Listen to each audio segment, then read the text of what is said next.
So Cynthia came out and said she is willing, or she has been willing to get DNA done for a long time, and that Mohbad's father is the one that has refused to get DNA done. When Mohbad's father was questioned, when he was asked about it, he gave answers that has to do with tissue-based paternity test. It seems everything is all modular, but there is something that struck a lot of people odd, and you're going to find out in this video. You're about to see, and I want you to take your time to process it. Now, Karimo is privy to certain things. She might not have the full evidence to nail Cynthia in the demise of MOHBAD, but when it comes to paternity and some other insider info, she is ahead of it. I mean, she is aware of it. She knows. It is not possible, particularly if you have this inquisitive mind or you want information so that you can use it against your enemy. As you all know, Cynthia and their mom, they are enemies to Karimo, and this enmity started long time. They did not share certain things with her, so it made her feel like, it seems I am not part of this family. Maybe because her mother did not raise her, and when they had the opportunity to come together, she dealt with her in a way that she said she didn't like. So this prompted her to always want to find something to nail a sister. Well, like I said, a lot is happening. So many things. Adura is trying to escape. He doesn't want to be held bound. He doesn't want to. He doesn't want to be responsible for anything. He wants to kind of make it appear as if he is also a victim of what happened to his brother. But we said we will not accept, we will not agree, we will not allow ourselves to be hoodwinked into foolishness, the kind and type of foolishness that they all of them are trying to put us into. So like I said, some things that, certain things that will shock you, that will make you want to kind of look at it again, like, what is really happening here? What is happening here? What is going on here? What is this update all about? I want you to find out about it. What is this secret thing going on behind the scene? At this time, you begin to hear certain things being said, slowly, they are reflecting on this. And then they begin to drop some good update and information that is relevant for justice for Mohbad. Please like, share, tap on the subscribe button, turn on the notification bell. Let's get right into it. Nigerian. What's in there? Okay, for wedding, Abby. Yes. Next month, the wedding.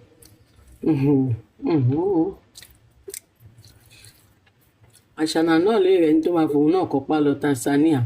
Kárìn pọ̀ yíyẹ níyẹn. Liam kúkú jọ wọ́n bẹ̀. Ló ń lọ́pọ̀ ló ń lọ́pọ̀. Títí ti dé o. Ọmọ elépo ti fọ̀gó ẹ̀. Ẹ̀wọ̀n yóò ló bu ṣán. Ó ṣọ mú gbọ̀ngbọ̀ngbọ̀ngbọ̀ bí ọmọ Mandikisi. Liam náà fi popcorn kiss. Wọ́n ṣe shares. Mùmí má kó ìdun ránṣẹ́ àtòjókòó sí ẹrù tí ẹ ti tírìtì du Liam. Ìlérí ọmọ tó jayé jù. Ìlérí ọmọ tó jayé jù. Bẹ́ẹ̀ ká tírìtì fídíò yìí náà. Mo pé kò báyìí wá ń lẹ̀. Ó wà lẹ̀.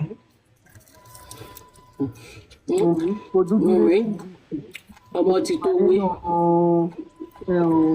Ọjà kámẹ́rà. Okay o. Òun ló jọ yẹ. Ṣé ẹ̀wọ̀n kí wọ́n mi ṣí eré gan? Ó bá ti lo àwọn ọmọ ìyá ní Maradona. àwọn kọ̀sílà ayé tó dúdú wọ́n ní ó ti dúdú ó ti ṣì àìrònú ò jẹ́ kí kírèmù ṣiṣẹ́ lára ẹ̀ just like jòsínà tó máa ń wọ sùtánà wà báyìí bàbá is going through a lot.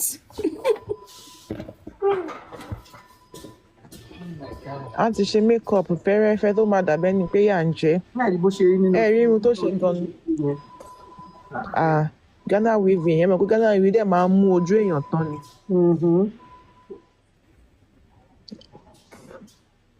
So mọ̀mọ́ ṣe style yẹn so style yẹn máa jẹ́ kó look young kò ṣe gbé irun yìí lọ síbi tó ti lọ ṣe interview ó wá barun sórí. Òkúkú ti sọ fún mi pé ó gbọ́n ju àwọn tó ń tẹ̀lé lọ. Bọ̀hùn mi ò mú fádà yìí lọ dání lọ́bi tó lọ yìí náà. Ẹ̀wẹ̀lẹ̀ Liam gbá wórówóró ìyá rẹ̀ ń gba àdùn ní yàrá. ẹ ti gbé jùsì sọ́wọ́ bàbá. Tí ọ̀pẹ wá gbé nǹkan sí nǹkan júùsì ilé màmá rọ̀ mú ṣé a máa hàn ní. ó pẹnu lá.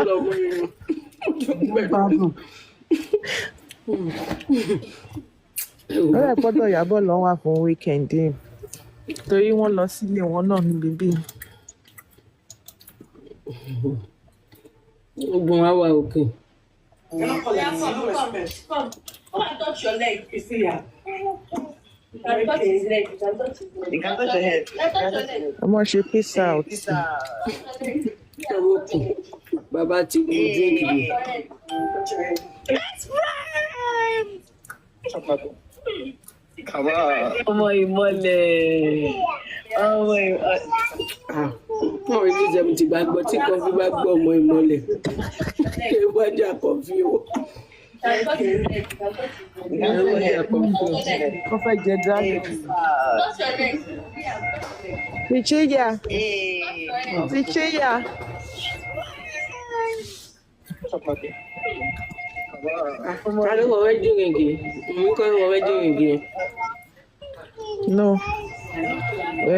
Bọ̀bọ̀ tó máa ń tẹ̀lé Priscilla yìí kí tẹ̀lé orúkọ ẹ̀.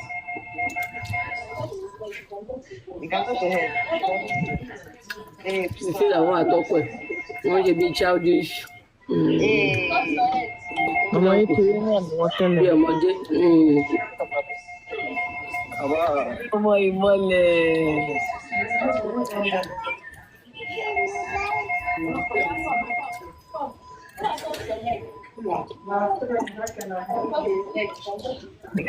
ọmọ pé Priscilla ìyá ẹ̀ wá ní Wùmí ní kò lè pe àǹtí Priscilla. Àṣànà ò gbọ́mọ lọ báyà MOHBAD ó gbọ́mọ lọ fún Queen Mother. Ìyá MOHBAD wáyé ẹ̀ lóde. ọmọ ìmọ̀lẹ̀. What? Queen Mother ni The what? Oh, the wife? Okay, let me talk to She was living her life. She was on paper. She was watching. She did front like living her life. Like this was so unfortunate because ìlú ọ̀gá rárá. the lady is Very ugly like, boy. like you is not a weed Jẹjà. of your mistake. And you know, the nurse is out there living her life because of your mistake. And you know, the nurse is out there living her life. ló fi sáré rush interview yẹn ṣe bó ṣe ń ṣe Igbo ló ń ṣe Hausa ló ń ṣe ti pidgin ló ń ṣe BBC.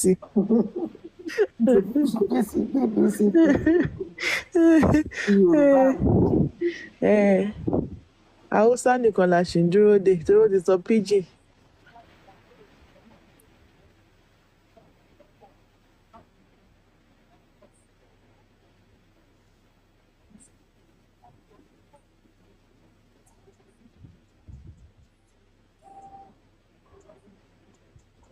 Ní ẹ̀wọ̀n mi bọ́mọ ìṣòro.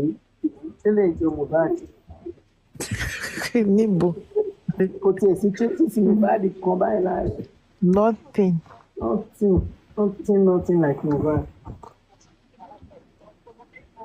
kò sí nǹkan ẹyọ kan Ìkànnì ọkàn pẹ̀lú báyìí. bó ṣe ń ṣe irun fún náà tó ń kórun sórí ẹ̀ still nothing. Kò jọ MOHBAD káàbọ̀.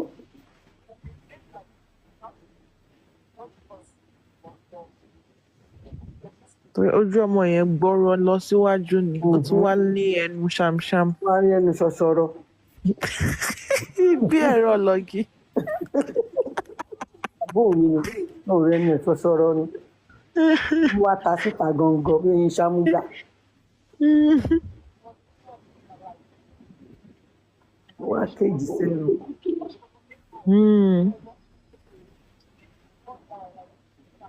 Mohbad kẹ̀dẹ̀rí flat face ni Mohbad ní.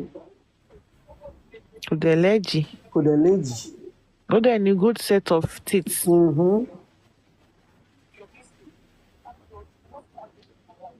àdúrà gbogbo wọn blessing kò sẹ́ni tẹ́nu ẹ̀ ṣe gbọ́rọ̀ síwájú.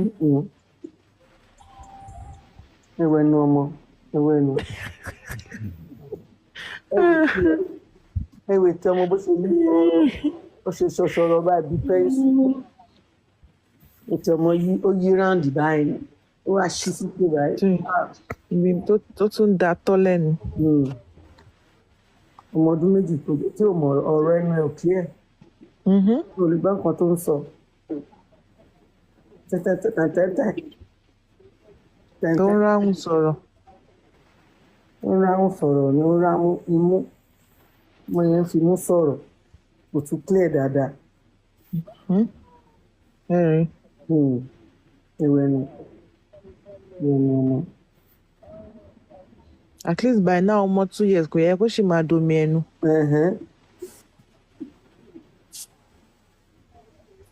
ó ti pé 2 years kò yẹ kó máa domi ẹnu.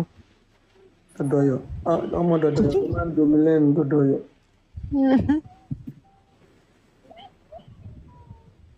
Wo ọmọ yẹn bó ṣe ń da tọ́lẹ̀.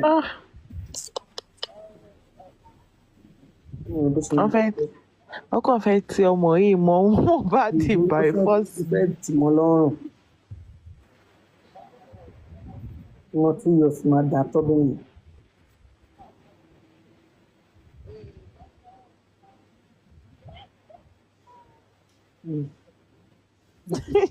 Ń da tọ́ lẹ́nu. ẹ̀yin ṣamṣam òjò sọ̀rọ̀ dáadáa.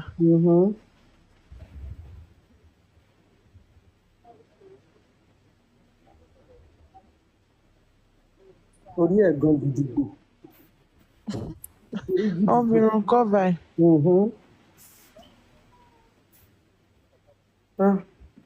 Olúwa o. mo rí mi tó tẹ̀ ti gbà ojú tí mo rí ni spending.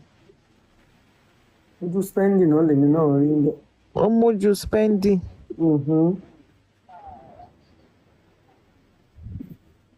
Àtẹnu. ẹnà jẹ́ fi hàn ìrọ̀lẹ́ gan mo ní láti lọ wá picture spending gbà. Ojú spending. Ẹnu spending ẹnu ọmọ yẹn. voice gan.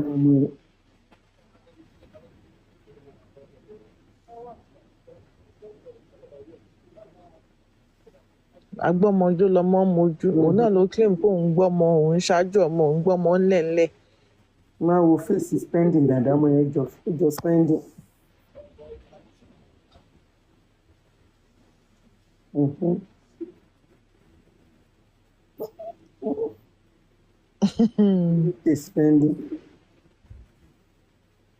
Spending Junior.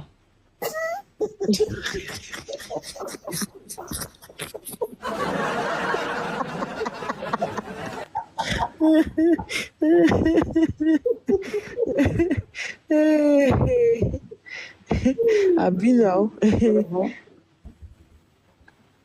Ẹ wo ètò spending ẹ wo fèsì spending ojú ẹ̀.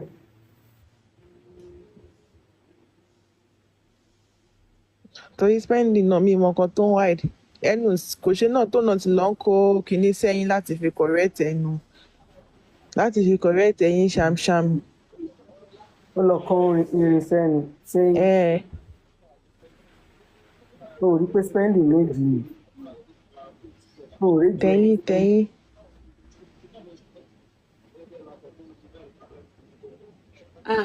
Mo máa rò pé mò ń sọ̀rọ̀ látẹ̀kan mà ní mímọ̀ pé mo mute ní ṣá. Ó ti àgbọ̀ yín. àgbọ̀. Mo ní táwọn àṣàdá bá ṣe mistakenly kọjá lórí show wa yìí. Afẹ́ o. Wọ́n máa drag wa bàjẹ́. Wọ́n á yọjú wò wọ́n bẹ́ẹ̀ wọ́n máa drag wa lọ́wọ́ ni tó bá jẹ́ pọ́kì wa. Ọba Ẹ̀rí fún gbogbo wọn mi sọ́ọ̀bù sọ̀rọ̀ tá à ń báyìí. múlẹ̀ yìí. Wọ́n ní àtìyá ní Túndé àbí kí ló gbé iye tó wà láàrin wọn. Òun sọ pé spẹ́ẹ̀dì lọ́mọjọ́. Òun náà tún sọ pé spẹ́ẹ̀dì lọ́mọjọ́. Kò tún sí. Ọlọ́run. Ọlọ́run. Ṣé ó dẹ̀dà ká máa sọ tòótọ́? Ìyẹn sọ tó tọ̀ náà. Àbí o, Mi ò mọ̀ kọ́tà ayé ṣàlàsọ. Because Kọ́tà ayé lásọ. Spẹ́ẹ̀dì dẹ̀ tún lè jì, ọmọ yẹn náà lè jì. ẹ wò ó náà. Wọ́n ló máa já mọ́ lọ́wọ́ báyìí. Ẹ̀wọ̀n yẹn Àwọn kan ní Sam Larry, àwọn kan ní Ayan, àwọn kan ní Spẹ́ẹ̀dì. Ta ló máa padà já mọ́ lọ́wọ́ báyìí? Ó ga o. èèyàn kan ṣáà ló máa ní. Ẹni táṣànà bá lọ́ọ̀bù jù láàrin wọn ló máa gbórí fún.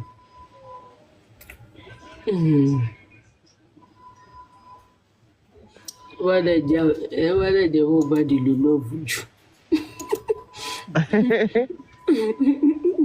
MOHBAD ló lọ́ọ̀fù ló rọ lọ fún àwọn ẹ̀rí náà. Torí ẹ̀ ló ṣe gbé fún.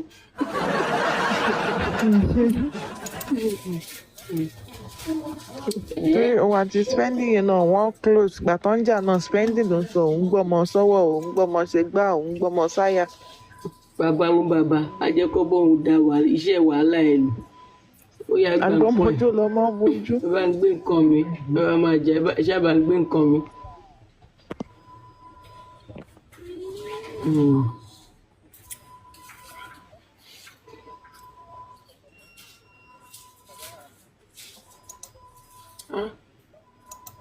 Dressing people. Lẹ́nu yẹn tí wá yọ ṣọ́mṣọ́m dáadáa. Bá a ṣí ẹ̀ smoking sí ni. Àbọ̀ wọn ò wé smoking mọ̀ wọ́n ṣí ẹ̀ nígbà. Make I kiss you na brother. Bro, make I kiss you na. Iṣẹ́ àmì Ó dà pé alalẹ́ lẹ máa ń dẹ́ṣẹ̀ ẹ̀yin pípọ̀ yìí alalẹ́ lẹ máa ń dẹ́ṣẹ̀ tó bá ti dánwó alẹ́ dàtà tí mo fi yé Túndé. Wọ́n ti kí wá sí mọ́mí yé tì síta. A máa ń fọ ajá ni. àwọn àpàjá lọ. Wọ́n máa ń dára dábò pàpà ní àti Bàbá ò rí smoke odidi kan róòlù wọn. Níbo ẹ fẹ́ Àwọn pa ṣí ẹ̀ kú? smoke ẹ̀sìn. Èyí ló wà lákàntì bàbá. Ọlọ́run àwọn gáàsì yìí fọ́n bu ètò ìkẹ́ protect ẹ̀ bí ẹ̀mí báyìí. Kó nǹkan máa wò pé àṣewèrè lẹ́yìn pípọ̀ ṣé mo jọ́ ọmọdé ni tí bá fẹ́ ṣe lẹ̀ ní kí n má ṣe tí bá fẹ́ ṣe tọ̀wọ̀ ẹ̀ ní kí n má ṣe ẹ jẹ́ kémi náà ṣe nǹkan fúnra mi náà. Wọ́n ní má ṣe o bó ṣe wà yìí kò gbọ́dọ̀ ṣe é.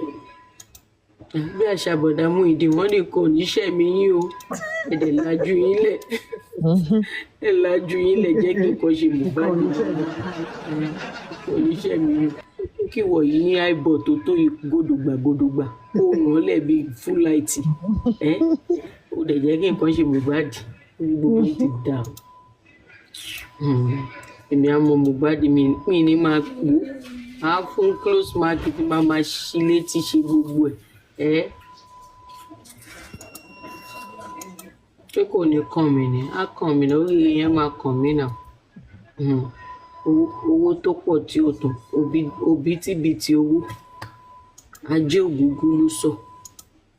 wọ́n lù sí ọmọ pé ibo ọlọ́tún ti fẹ́ ríru ẹ̀ mọ̀ báyé wọn kọ́ máa fi kú ọlọ́tún ti fẹ́ ríru opportunity ẹ̀ mọ̀ it comes but once. Ibo ọlọ́tún ti fẹ́ ríru opportunity ẹ̀ mo wò kí irú nǹkan báyìí wà ní ìdílé mi ì dẹ̀ mọ̀ Mm.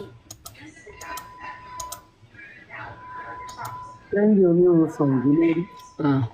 Sísá Ṣàngó sórí.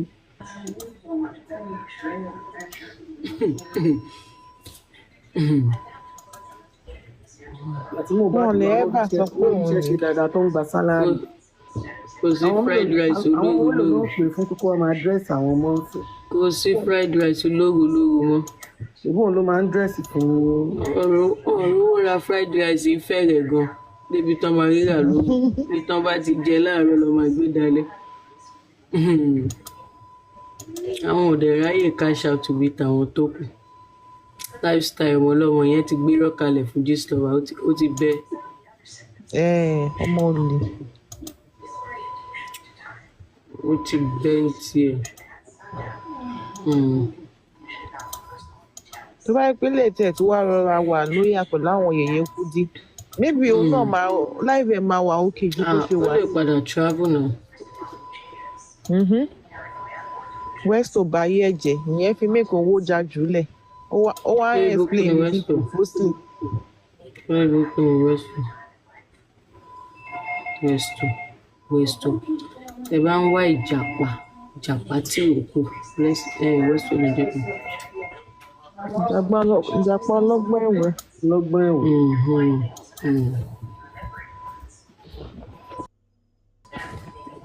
Westo àti Inú ẹ̀sìn fídíò wà. ẹ̀ náà ó ń rojọ́. Ó sì ń rojọ́ mọ́ yèyé Kúdí ni o. Ó ní wọ́n ń béèrè statement of account lọ́wọ́ òun. Is the what? They say everything is okay, they're sending him back. He's gonna come back, right? Yeah, it's definitely gonna come back. They're gonna stop the bleed and bring him back. Is that the wife? That's the wife? The hospital called him. Or the hospital called? Yeah, they're gonna stop the bleed. I know he's gonna come back. It's just for them to stop the bleed. Thank you, though.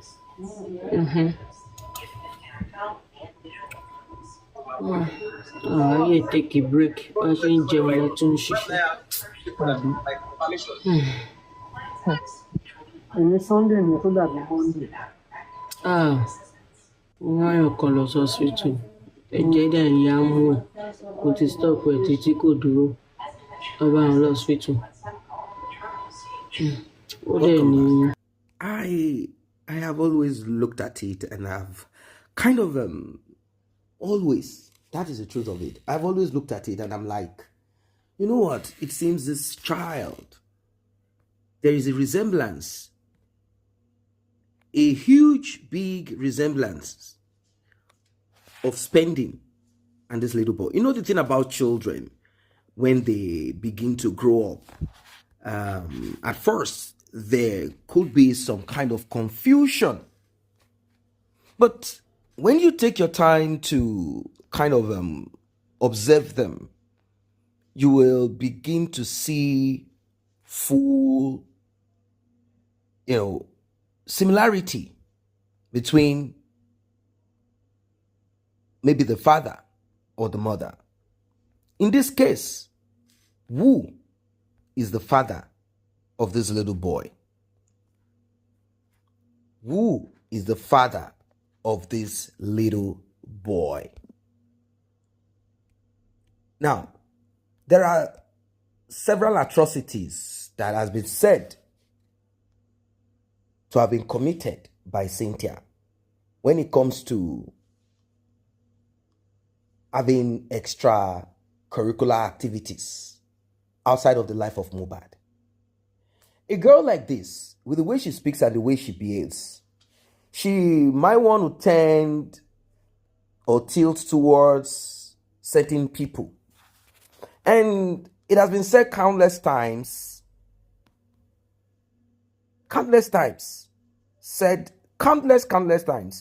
that the relationship between herself and MOHBAD is the kind that is unbelievable. It's unbelievable. It is full of aggressive, extraordinary, aggressive, and aggressive. Their relationship wasn't that kind that you would say, okay. No, it was full of a lot of things. So now that pictures. You know, the thing is this: people didn't have much connection. Let me put it that way: much connection to those that are in this, those that are part of this, the suspects. The suspects. Many people didn't really know much about them, their physical features. It's just stories here and there. But now, if you look and look closer, take your time to look at the little boy. I know DNA. Now, let me point out certain things that people have picked. Now, there is something called gap teeth. That's the easiest way to know what gap teeth is. Gap teeth, it is called diastema gap teeth.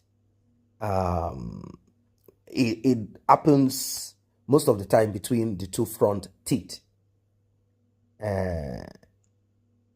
Well, to some people, this is not okay. To some, it is fashionable and it is fine. Now, the little boy has this gap teeth. Now, there was a time too that this dude, if you heard what our guest, if you heard what they said, there was a time that he had these braces fixed on his teeth because his teeth was not how it is supposed to be. So he had that also. Now, this little boy, according to this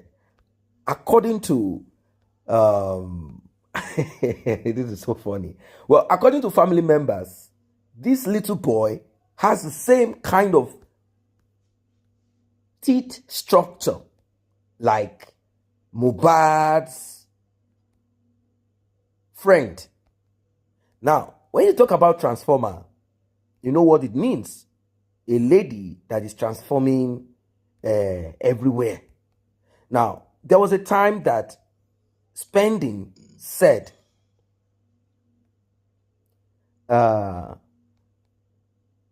Cynthia is reaching out to me. And she said that Liam is missing me. So, I'm kind of wondering.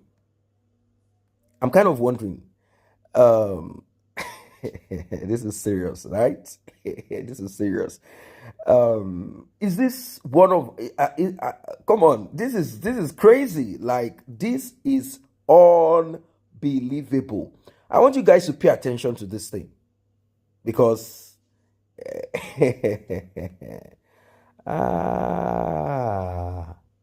my God. I want you to pay attention to this that I'm saying. It is serious. So for a long time, we've all been kind of, we were all kind of trying to find out who is the father, Tani Baba baby. You know, we've been trying our best to find the father or connect the dots together. We want to see the reason why MOHBAD suffered. We want to see reasons why 14 people in that house, somehow they decide to keep their mouths shut. We want to find out why, what is what. And now it is kind of making sense. You know, the stupid anchor, one of those anchor where Cynthia went last, she was saying, he looks like the father. Now, tell me the truth, ladies and gentlemen. Tell me the truth. Look at what you're looking at. I know DNA is important. I know DNA is the answer to everything. And she's screaming, DNA, DNA, DNA. Yes, we are ready to do it. I'm ready to do it. Even now. You know how she speaks. I wanted to do it now. Look at this boy. And look at the boy. I want you guys to take your time. Look at the boy. Look at that boy. And look at Spending. Don't you think this is Spending? Look at the lips of Spending. Look at the head structure of Spending. Look at the hairline of Spending. Look at the eyes of spending. Look at the eyebrow of spending. I want you to compare this side by side with MOHBAD. Look at the eyebrow of spending. Look at the nose shape of spending. Look at the teeth of spending. Look at the little boy. He has that diastema. Spending has diastema. Now, spending said, and I quote, Cynthia reached out to me. That was when he needed money. He wanted to escape. The heat was so much on him. He wanted to japa. He said, she's calling me. She's calling me. She said that Liam misses me. And don't forget that when fight broke out, the first thing he did was to grab his son. Spending, yes. Allegedly his son. But I want you guys to look at it very well.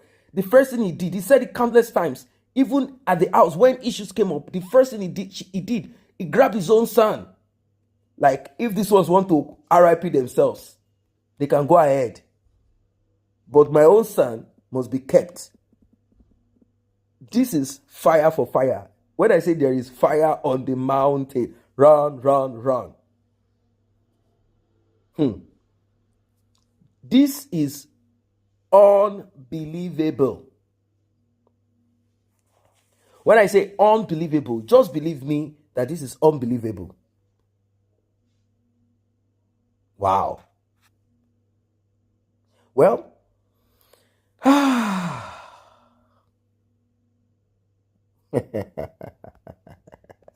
look at spending, oh, ladies and gentlemen. Is this not spending? Spending. So at the end of the day, with all that we have said, all the journey so far, so spending, you are the father of Liam. You go collect. Oh, I mean, for you to have given us this stress, for you to have stressed us this much, you now ended up to be the father of Liam.